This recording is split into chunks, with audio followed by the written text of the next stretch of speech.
Bayangin, sebuah negara besar di Afrika Barat, kaya minyak, tanahnya subur, penduduknya ratusan juta jiwa, tapi di balik semua itu ada luka lama yang nggak pernah sembuh. Negara itu bernama Nigeria. Di sana, suara azan dan lonceng gereja pernah hidup berdampingan, sampai suatu hari keduanya berubah jadi tanda bahaya. Bab 1. Warisan dari penjajah. Segalanya dimulai jauh sebelum merdeka. Ketika Inggris menjajah wilayah ini di abad ke-19, mereka menyatukan wilayah yang seharusnya nggak pernah dipaksa bersatu. Di utara, ada suku Hausa Fulani, mayoritas Muslim. Di selatan, suku Igbo dan Yoruba, kebanyakan Kristen. Inggris sengaja membiarkan ketimpangan itu tumbuh dengan memberi lebih banyak kekuasaan ke elit Muslim di utara. Dan ketika Nigeria merdeka tahun 1960, bom waktu itu mulai berdetak. Bab 2. Perang Saudara Pertama. Nggak butuh waktu lama. Tahun 1966 meledak kudeta militer berdarah. Pejabat dari utara dibunuh, lalu datang aksi balasan brutal. Kekacauan itu berujung pada Perang Saudara Biafra tahun 1967 hingga 1970, di mana wilayah selatan mencoba memisahkan diri. Hasilnya, lebih dari 1 juta nyawa hilang, kebanyakan mati kelaparan. Dan dari situlah luka antara utara Muslim dan selatan Kristen makin dalam, sampai generasi demi generasi. Bab 3. Lahirnya Boko Haram. Masuk tahun 2002.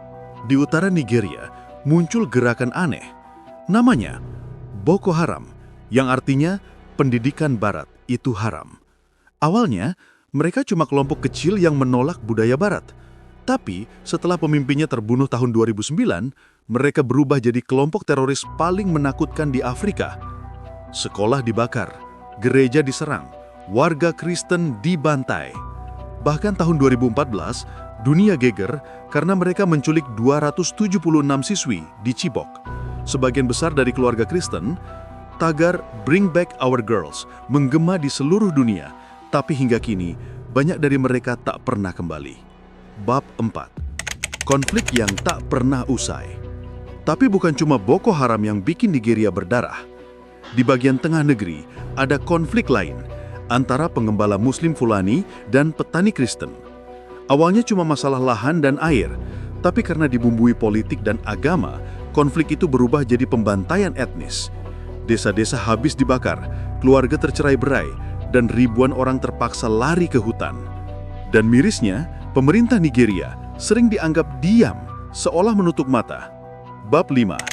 Luka yang belum sembuh. Hari ini, Nigeria masih berjuang keluar dari lingkaran setan kekerasan itu. Boko Haram melemah, tapi konflik kecil masih menyala di banyak daerah. Setiap kali ada gereja yang diserang, setiap kali desa Kristen dibakar, dunia cuma bisa bilang, kami prihatin. Padahal, buat orang-orang di sana, itu bukan sekedar berita, itu hidup mereka yang hancur. Penutup, bukan soal agama, tapi kemanusiaan.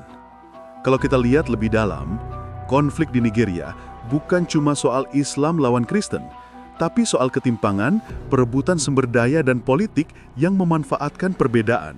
Karena dimanapun, selama kemiskinan dibiarkan, keadilan diabaikan, dan agama dijadikan senjata politik, darah pasti tumpah lagi.